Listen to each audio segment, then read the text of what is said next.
Desde el año 2023, finales del 2022, nosotros ya sospechábamos que había alguna situación con el edificio y se rumoraba que se había hecho un estudio de vulnerabilidad estructural. En ese momento dirigimos una comunicación a la Oficina de Acceso a la Información Pública del Poder Judicial requiriendo esa evaluación, ese informe. Nos negaron la información sobre la base de que se trataba de un asunto de seguridad nacional y es una de las excepciones que prevé la Ley 200. Sin embargo, nos remitieron a un acta del Consejo donde se plasmaban las conclusiones de ese estudio que establecía un peligro inminente de colapso. Estamos hablando de un estudio de vulnerabilidad que se hizo el 19 de enero del año 2021. Desde ese momento, las autoridades del Poder Judicial tienen conocimiento de la situación, pero no solo que tienen conocimiento de la situación, sino que de manera reiterada se han estado produciendo derrumbes en diferentes áreas. Esta noche disculpamos la ausencia de mi compañero Víctor Gómez Casanova, pero damos ya la bienvenida a nuestros primeros invitados. Agradecemos muchísimo a la magistrada Isis Muñiz, quien es jueza de la Corte de Apelación, y al señor José Ramón Arias, quien es presidente de la Junta de Vecinos de la Habitacional José Contreras. Gracias por estar en la mirada. Gracias. Comencemos por usted, magistrada.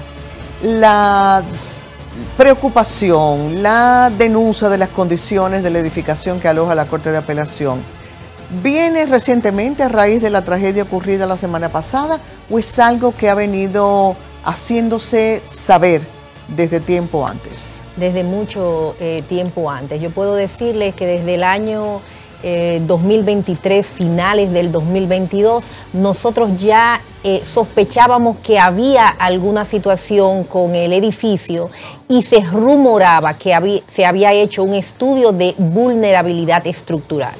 En ese momento dirigimos una comunicación a la Oficina de Acceso a la Información Pública del Poder Judicial requiriendo esa evaluación, ese informe.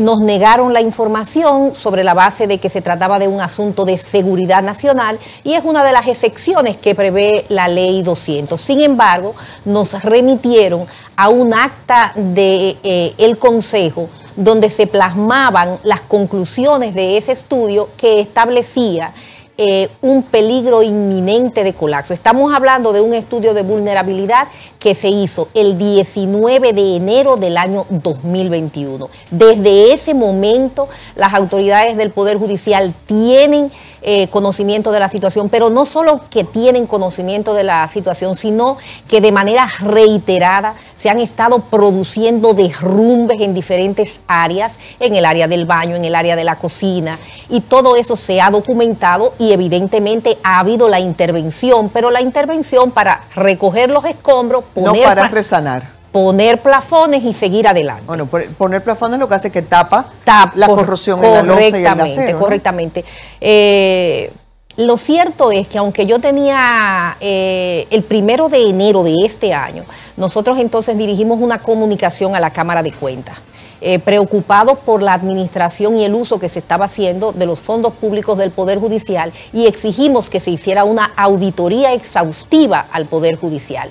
Y dentro de las situaciones que denunciábamos en ese momento como alarmantes que merecían, estaba precisamente de un lado el estado deplorable del Palacio de Justicia de las Cortes y de otro lado, nosotros decíamos a la Cámara de Cuentas que en el año 2012, en la gestión del magistrado Mariano Germán, se compró el antiguo Hotel Cervantes. Ese edificio se compró, se gastaron millones de pesos en su remodelación, supuestamente para el alojamiento de tribunales y juzgados. Pero pasaron más de 10 años y esa edificación nunca se ocupó. Entonces, es un ejercicio muy elemental. Yo tengo aquí un edificio que se está desplomando, tengo un edificio aquí que se compró con recursos del Poder Judicial. ¿Qué pasa? Que no se hacen los aprestos para hacer la evacuación. Tiempo después advertimos en los medios de comunicación escritos que el Poder Judicial había hecho una negociación con Bienes Nacionales. Ministerio de Energía y Mina cedía la titularidad del inmueble donde actualmente está operando el Tribunal Superior de Tierras y el Poder Judicial cedía en usufructo el Hotel Cervantes y otras edificaciones. ¿Dónde está el Tribunal Superior de Tierras? Está en la Independencia, esquina Lincoln con Independencia. Lincoln con Independencia. Sí, bajando ahí, no, en la Churchill, sí, correcto. Ok, que esa parte se llama Enrique Jiménez Moya. Enrique Jiménez Moya. Entonces, lo que nosotros, la jurisdicción inmobiliaria. Correctamente, correctamente. Bien. Entonces, frente a esa operación nos generó alarma, porque a la problemática real no había ningún aporte. ¿Por qué? Porque la jurisdicción inmobiliaria tiene años usufructuando ese inmueble. Es decir, que la titularidad que le estaba cediendo Bienes Nacionales al problema no aportaba absolutamente nada. Y del otro lado, nos estábamos desprendiendo del usufructo del edificio que se vislumbraba como la solución más inmediata para sacar al personal que está trabajando en el edificio de las Cortes. Lo cierto es que aunque nosotros estábamos conscientes de la gravedad de lo que estábamos denunciando, yo debo decir y debo reconocer que yo nunca pensé que existía una posibilidad real de colapso, hasta que nos despertamos con la tragedia del Yexet. Sí, sí, claro. Ahí se encendieron las alarmas. La pregunta es, ¿hay entonces, partiendo de esa realidad actual, áreas en la edificación que no pueden ser usadas al momento? ¿O como quiera están siendo usadas? En ese edificio albergan 3 salas de audiencia, oficinas de la Procuraduría, trata de personas, la Dirección de Prisiones, está todo funcionando. Se han tomado, por ejemplo, desde hace más de 3 años, no se usa el ascensor por miedo a que las vibraciones puedan afectar la estructura, sí, afectando lo que es la dignidad de las personas, sí, porque lógico, personas que tienen que subir a un segundo piso, hay que subirlas cargadas. Lógicamente, lógicamente. Bueno, damos la bienvenida al señor Hirohito Reyes, al magistrado, ex juez de la Suprema Corte de Justicia. Un honor también tenerle con nosotros. En su experiencia con relación a esta infraestructura y otras, porque en realidad, a ver, hay que recordarle a la gente lo que ya hemos venido aireando a raíz de esa tristísima tragedia que todavía nos afecta y nos seguirá afectando por mucho tiempo. Todo necesita mantenimiento, pero en el país no tenemos esa cultura y suele suceder que gobierno tras gobierno que se van sucediendo de diferentes partidos y demás a lo largo del tiempo, pues ninguno se ocupa de mantener lo que hizo el otro, porque eso sería como afianzar lo bueno que hizo el anterior y así. Entonces, resulta que la sociedad dominicana sigue pagando onerosamente todo lo que cuesta hacer cosas nuevas y que se deterioren las que ya se han hecho, pero además, como estamos viendo, exponemos la vida de otros. ¿Qué nos puede aportar usted, magistrado? Bueno, en el Poder Judicial existen muchas estructuras que datan de la era de Trujillo. Sí, ciertamente. Y la Suprema Corte de Justicia, no solamente la Suprema Corte de Justicia actual, sino las otras administraciones de la Suprema Corte de Justicia, siempre han tenido un departamento de mantenimiento. Nos van a cambiar su micrófono porque está teniendo algún problema. Entonces voy a pasar en lo que nuestro equipo hace la sustitución con el señor Arias en su condición de presidente de la Junta de Vecinos del Residencial José Contreras, a propósito de lo que está pasando con el lago Caverna Mainaguá. La Caverna Mainaguá. Gracias. ¿Usted tiene cuántos años viviendo en el residencial? Tengo 32 años viviendo en el residencial y conozco la caverna desde antes de hacer la remodelación que le hicieron, porque está en la segunda etapa del residencial y yo vivo en la primera. Ok, o sea que usted tiene ahí media vida. Toda vida. Yo conozco las grietas una por una que ha tenido la caverna y he visto cómo se ha ido agravando. ¿¿Desde cuándo notaron o comenzaron a notar ustedes esta degradación? Hace bastante tiempo. Nosotros hemos denunciado, hemos enviado cartas al Ministerio de Medio Ambiente pidiendo la intervención en el área de la Caverna Mainaguá. El corredor de la Cayetano Hermosén tiene 11 cuevas. Terminamos en la última, que es la caverna Mainaguá, que tiene la propiedad de que tiene un lago interno. Sí. Un lago que tiene 3.25 metros de profundidad y 50 metros de área. Pero el área total, 150 metros de área. El área total de la caverna son 150 metros. Pero justamente el lago está debajo de la avenida Cayetano Hermosén. Okay. ¿Qué pasa? Que la avenida Cayetano Hermosén, con el cierre de la avenida de la Salud en las horas pico, sí, a el aforo por esa calle, el tránsito por esa calle, ha aumentado extremadamente mucho. Pero con la agravante que está prohibido el cruce de vehículos pesados. Y aún así cruzan. Y ahí los vehículos. Esta mañana, estando yo en una reunión precisamente con el ingeniero, con el arquitecto Eugenio Pérez Montá, que fue uno de los diseñadores, y el ingeniero Luis Carpio, que fueron de los diseñadores. Incluso me enteré de cosas esta mañana que yo ni siquiera sabía con los 32 años que tengo allá. Me dice Luis Carpio, me decía esta mañana, que vamos a incorporar, perdón, magistrado, venga, que estamos en pleno programa, no importa. Muy bien, tan pronto le pongan el micrófono. Sí, perdón, señora. Le decía que me enteré que la avenida tiene unos rellenos que necesitan un mantenimiento especial, porque incluso puede tener peligro de colapso. Que esos mantenimientos nunca se le han dado. Pero justamente encima de la caverna, venían camiones recolectores de basura hace unos días, en protesta por nosotros, los de la comunidad.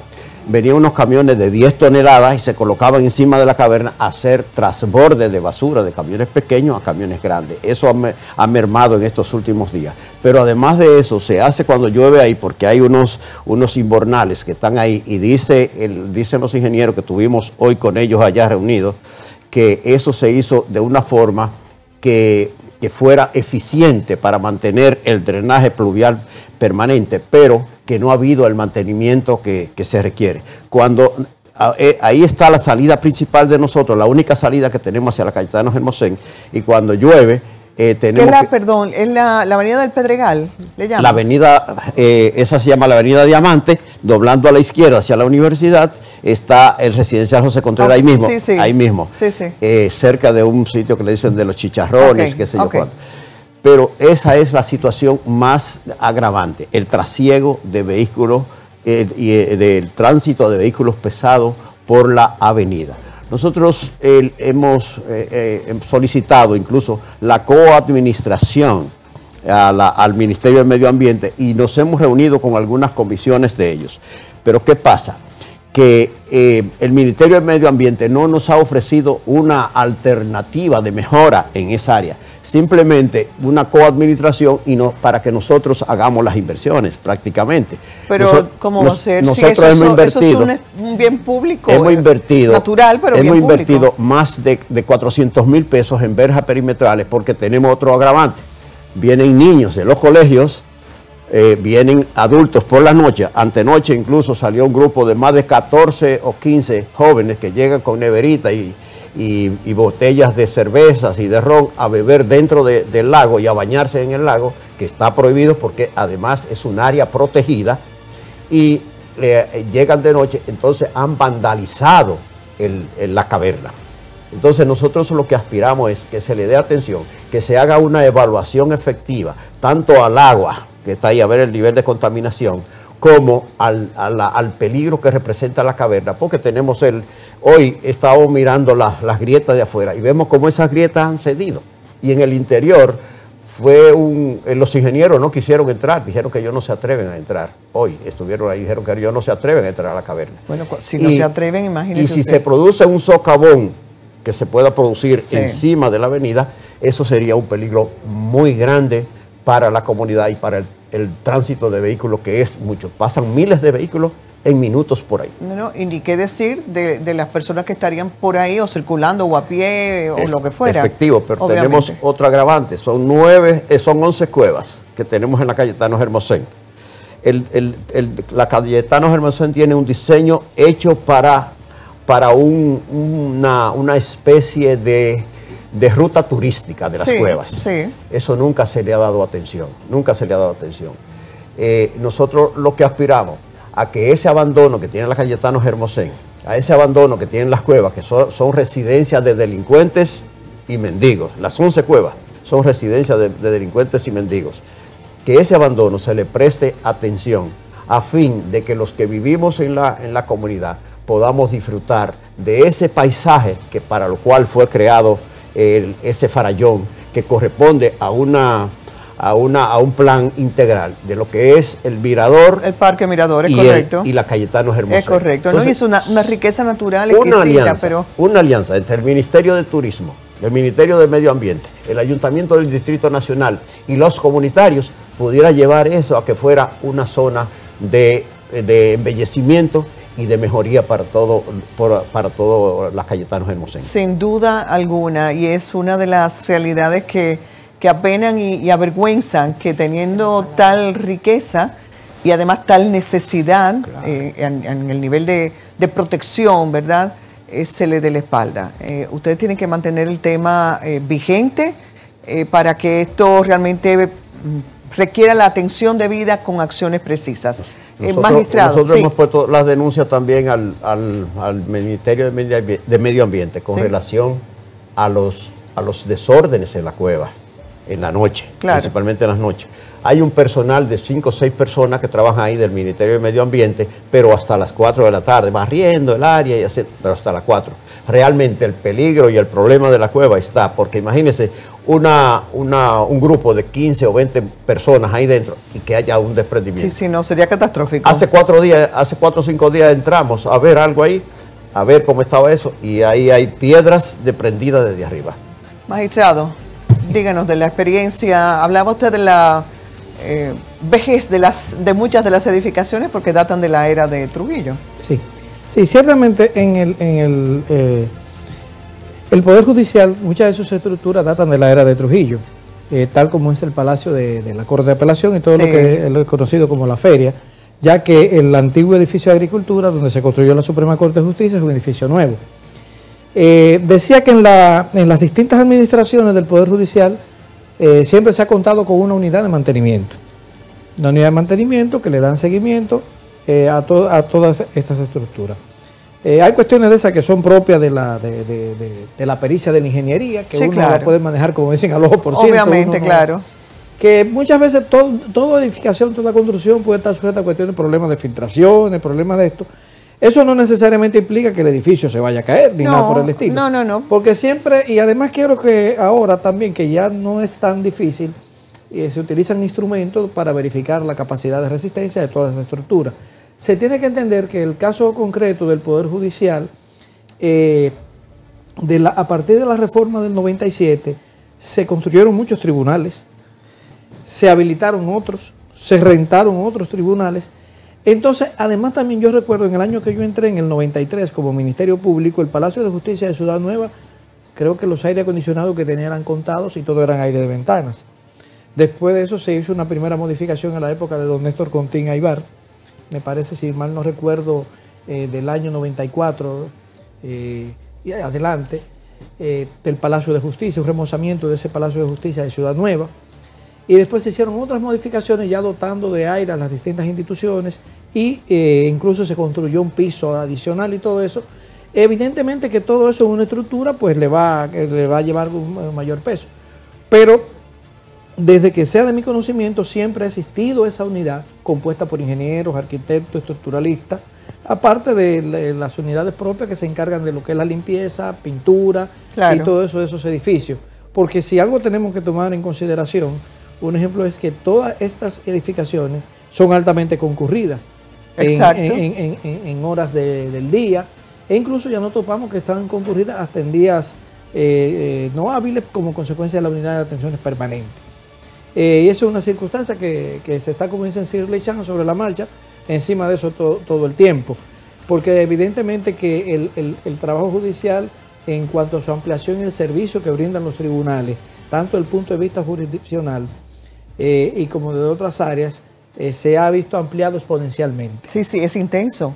Es intenso. Claro, la población ha crecido, etcétera. Sí, se han construido más tribunales. Es decir, entiende usted que hace 30 años solamente había una sala penal ahí en la feria, y ahora hay 3 salas penales, claro, trabajando hasta más no poder. solo hay que ver el tema de los estacionamientos, como las calles Claro. han sido ocupadas de lado y lado, incluso de manera diagonal y demás, para darle cabida al flujo de personas que llega ahí. Claro, tú me ten en cuenta que es una estructura que data del 55, todo ese perímetro de la feria, y calculo está el parque vehicular en la época y el parque vehicular Claro, hoy día. sin duda alguna. Pero yo quiero, por favor, hacer Sí. una acotación con la intervención del magistrado Hirohito, porque yo quiero que quede claro que no se trata de ciudadanos que estamos alarmados porque hay grietas y porque hay filtraciones. Cuando yo hablo de que hay un peligro inminente de colapso, no lo dice Isis Muñiz, lo dice un estudio de expertos, de consultores, y estamos hablando de un estudio que se hizo no hace 4 meses, sino hace 4 años, y que ha habido por parte de las autoridades del Poder Judicial un silencio reprochable. Por eso, en ocasión de esta tragedia, nosotros dirigimos un comunicado, y cuando digo nosotros me refiero a la Asociación de Jueces y Juezas de la República Dominicana, ASOJUR, y ya no nos estábamos dirigiendo al Poder Judicial. Estábamos haciendo un llamado al presidente de la República, a los medios de comunicación, a todas las autoridades para que se ejerza la presión que sea necesaria para que se haga una evacuación. Hoy en el transcurso del día, el Poder Judicial dio un comunicado. Ese comunicado no es el resultado de que ellos han estado trabajando, no. Ese comunicado es el resultado de la presión que ellos han sentido por la denuncia y por la presión y el eco que se ha hecho de toda esa situación. Sin embargo, cuando yo lo veo y lo recibí hace poquito, sigo preocupada porque es que ellos están hablando, y me voy a permitir, ellos están hablando de que el 11 de abril de este año se adoptaron una serie de medidas que van a permitir finalizar el proceso de mudanza. Usted solo puede finalizar lo que ha iniciado. Sin duda. Y aquí no se ha hecho absolutamente nada. Es necesario que se entienda. Y dentro de las acciones concretas que ellos señalan en este comunicado, ellos hablan de que se aprobó la ley de medios digitales, del uso de la tecnología, de la virtualidad, y de que se sacaron de ese edificio unas 14.000 cajas de archivo. Pues yo tengo que decir que esas medidas se tomaron no en un proceso de evacuación, sino en tiempos de pandemia, para garantizar que el servicio que se prestaba desde los tribunales no se detuviera. El tema de la ley, bueno, se trabajó para conseguir esa ley, porque definitivamente la tecnología es una herramienta que debe estar a la disposición, claro. Y era necesario regular eso. Con relación a esas cajas que se sacaron, fueron cajas que se sacaron de esos archivos, esos expedientes, para llevarlos a un lugar y digitalizarlos. Pero esas cajas volvieron a la corte. Solo se quedaron aquellas que eran de los que se llaman los expedientes muertos, que van a una nave, claro, especial. Ellos siguen diciendo aquí, y esto... Permítanos compartir un material y retornamos aquí. Perfecto. Para que complete por favor eso. ¿Cómo no? Y nos vamos a algunas conclusiones, porque la idea también es dejar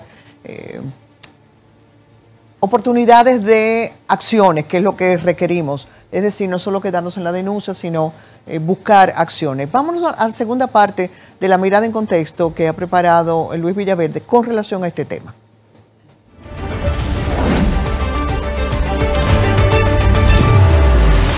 Y como en toda regla de 3, el último de los ejemplos es uno de los casos más llamativos, el deterioro del puente de la 17, que une la zona noreste del Distrito Nacional con el sector de Los Minas en la provincia de Santo Domingo. Este puente, el cual conecta las dos demarcaciones más pobladas del país, presenta una serie de desgastes en su estructura metálica, así como también en el pavimento. Si en un caso hipotético este puente llega a caerse, impactaría a cientos de miles de personas solamente por la parte del desplazamiento vehicular, pero al mismo tiempo sepultaría las viviendas que se encuentran debajo de ese, que podría ser considerado el techo más costoso para una familia de la República Dominicana, y al mismo tiempo el de mayor peligro en el caso hipotético de un desplome, a raíz del franco deterioro de su estructura. De suceder, que Dios no lo quiera, sería una catástrofe de niveles nunca vistos en el país. Es por eso que se hace cada vez más urgente que el Estado dominicano realice un censo sobre las condiciones de las infraestructuras de lugares donde se reúnen o transitan miles y miles de personas, para así saber cuáles son los casos que necesitan una intervención con mayor urgencia y de esa manera poder garantizar la vida, la seguridad y la imagen del país intacta, luego de un hecho tan calamitoso como el que hace apenas una semana enlutó a cientos de familias en toda la República Dominicana.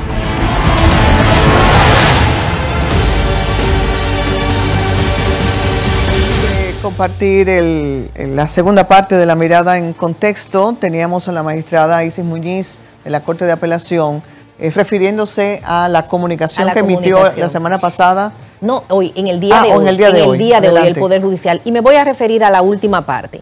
Y con esto voy a hacer un llamado a las autoridades del Poder Ejecutivo, porque pienso que esto es realmente preocupante. Dice el Poder Judicial que dentro de las medidas que ha tomado, en octubre del año 2023, presentó a la Dirección General de Alianza Pública-Privada el proyecto de la Ciudad Judicial.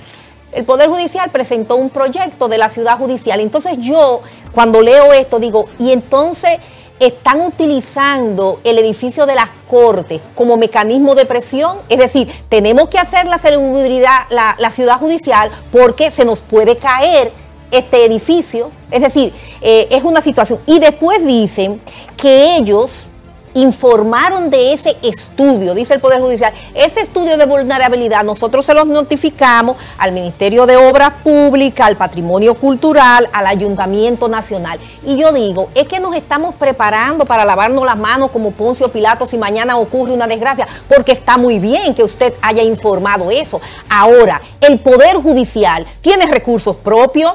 ¿Qué ha hecho? Lo que tiene que decir el presidente de la Suprema es, a partir del 2021, cuando sabía que la vida de funcionarios que desempeñan labores en ese edificio corría peligro, ¿qué ha hecho el Poder Judicial para resolver esa situación? Y la otra cara de la moneda es que tenemos a un Poder Judicial que hace derroche de gastos en actividades, en hoteles de lujo, seguros médicos internacionales para hijos mayores de edad, pasajes de primera clase, y ahora está inmerso en una cumbre judicial donde vienen más de 23 países, que yo quisiera saber si los funcionarios de que vienen a esas actividades, si tienen conocimiento de la situación por la que atraviesa el Poder Judicial, aceptarían. Y dicen que ellos van a hacer el desalojo antes del 30 de mayo. ¿Por qué antes del 30 de mayo? Bueno, hay que tomarle la palabra, magistrado. No, ¿Podría ser que todo este contexto y lo sucedido mueva la acción de las instancias del Estado, no solamente el Poder Judicial, que es independiente y demás? Lo cierto es que en la supervisión de todas las estructuras, tanto y fundamentalmente las estatales, que quizás no tienen el inconveniente de lo que podría denominarse una estructura privada, porque una estructura privada que se dedica a una actividad comercial, quizá la prórroga de cualquier atención que tenga que dársele, cualquier intervención que tenga que hacerse, podría retardarse. En el caso de lo que son las edificaciones públicas, la UNES está a cargo. No hay ese inconveniente, si no hay ese interés. Esencialmente lo que son de prestación de un servicio, Y los actores que intervienen no solamente es el Poder Judicial, interviene también la Oficina de Obras Públicas, claro, interviene el Ayuntamiento. Es decir, con esta información, pues evidentemente se tiene que haber tomado las precauciones. Yo no manejo detalles en concreto de eso, no puedo entrar en eso. Claro. Incluso no pero entendemos, tampoco es su área. Entonces, claro. ¿Qué sucede? Que también se hacen las proyecciones, los pormenores, porque fíjense que se hablaba Luis Villaverde de las estructuras de los puentes. Sí. Y los puentes son de uso constante y permanente. Y presentan situaciones podemos decir, de determinados fallos estructurales que hay que estar encima de ellos, claro, de desgaste con el paso del tiempo. Por supuesto. Entonces, evidentemente, por suerte, nada de eso se ha traducido en una desgracia inconcreta. Siempre, en cualquier tipo de edificación, puede estar pendiente un asunto de un deterioro que se experimenta, sea por la razón o la causa que fuere. Pero lo importante, no creo que teniendo esa advertencia en el Poder Judicial se estén conjugando con eso, jamás en la vida. Presumo que y no. además, es decir... Son 4 años. Muy bien. Sí, entonces yo pienso, fíjense que ahí quizás intervienen profesionales peritos de eso. Sí, claro, debe ser así. Y que tienen que haber hecho sus observaciones y establecer el tiempo de vida útil pendiente de esas circunstancias. Ahora son cosas que, por ejemplo, yo no tengo conocimiento, no tengo ni siquiera información en datos en concreto de eso, pero el tiempo de como señala la distinguida y apreciada magistrada, de 4 años, lo que se ha apreciado eso, lo que hay que verificar es cuál ha sido la opinión inconcreta que han dado los técnicos que han manejado ese proceso. Y la acción inmediata. Muchísimas gracias por estar aquí. Nosotros esperamos que las experiencias duras nos sirvan para abrir los ojos, levantar los pies y tomar las acciones pertinentes en el ámbito público y en el ámbito privado. Tanto las entidades gubernamentales como el ente privado, que también tiene una gran responsabilidad. Una leve acotación. Sí. Y es, primero, como usted decía, este programa es para buscar soluciones y correcciones. Y nosotros lo que queremos es, primero, que se haga una evaluación a ver en qué estado está la cueva. Claro. Segundo, que se determine qué se puede hacer para salvarla. Y tercero, que se prohíba tajantemente el tránsito de vehículos pesados por encima de la cueva. Y para eso hace falta no un letrero, hace falta una supervisión ahí, porque somos muy dados a violar las señales. Y además, a ver si el ministro de Medio Ambiente recibe una comisión junto con los ingenieros constructores y nosotros, la comunidad. Al ministro Paino Enrique le queda hecho el llamado desde aquí con su participación y esperemos que así sea. Así que muchas gracias por estar aquí. Esto es La Mirada. Quédese con nosotros. Compartimos brevemente unos mensajes y ya volvemos.